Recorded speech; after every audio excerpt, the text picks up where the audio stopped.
Bismillahirrahmanirrahim. Assalamualaikum warahmatullahi wabarakatuh. Alhamdulillahirabbil alamin. Wassalatu wassalamu ala Rasulillah wa ala alihi wa ashabihi wa manittaba'ahum bi ihsanin ila yaumiddin. Amma ba'du. Saya Izul Isatunisa dari kelas PAI 3B Universitas Muhammadiyah Bandung ingin menyampaikan beberapa patah kata yang disebut dengan inspirasi mengenai pendidikan agama Islam. Ajaran agama Islam mewajibkan umat pemeluknya supaya sanggup menjadi umat yang terpelajar, di mana jumlah orang yang berpendidikan harus semakin meningkat. Sedangkan jumlah orang yang tidak berpendidikan akan terus berkurang dan akhirnya lenyap. Pendidikan adalah proses mempersiapkan masa depan anak didik dalam mencapai tujuan hidup secara efektif dan efisien.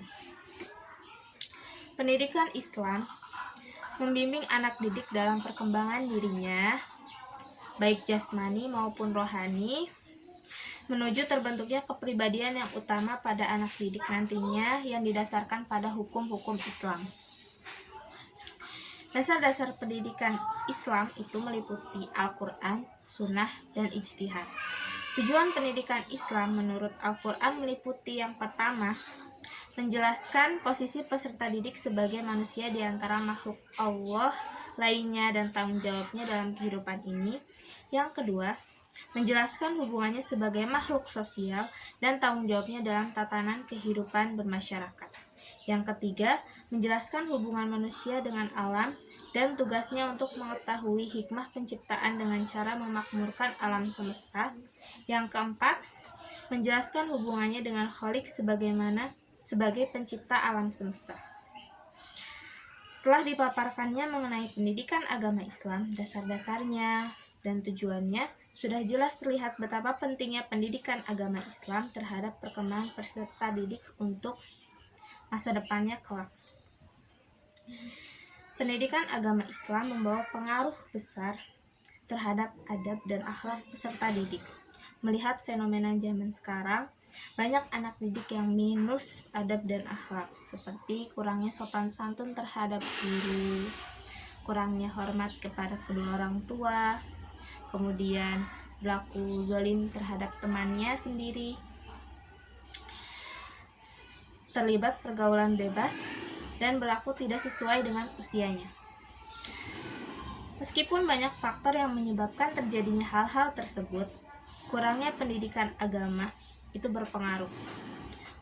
Oleh karena itu, saya ingin mengingatkan kepada seluruh saudara sesama muslim dan muslimah untuk mengajarkan pendidikan Islam sejak dini kepada anak-anak kita. Karena jika diajarkan sejak dini, si anak akan memiliki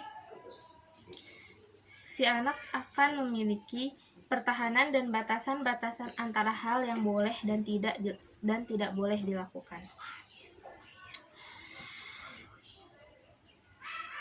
Karena jika diajarkan sejak dini, jika diajarkan pendidikan Islam sejak dini, anak-anak akan memiliki batasan antara hal yang boleh dan tidak boleh untuk dilakukan, karena dia sudah ditanamkan rasa takut kepada Allah sejak kecil. Kepada pemerintah, saya ingin mengatakan bahwa sebaiknya politik terkait pendidikan agama Islam itu dikurangi, serta jam pembelajaran pendidikan agama Islam di sekolah-sekolah tidak dikurangi. Banyak dari peserta didik yang tidak memiliki kesadaran untuk mencari ilmu agama di tempat lain selain sekolah ya. Banyak yang hanya mengandalkan sekolah untuk mendapatkan ilmu. Jadi alangkah lebih baiknya pendidikan agama Islam ini tidak dikurangi, ya. Maka untuk masa depan bangsa kita yang lebih baik, jangan pernah menyepelekan dan meninggalkan pendidikan agama Islam. Sekian yang bisa saya sampaikan. Mohon maaf atas segala kekurangan, karena kesempurnaan hanya milik Allah dan kekurangan datangnya dari saya dan dari syaitan. Wassalamualaikum warahmatullahi wabarakatuh.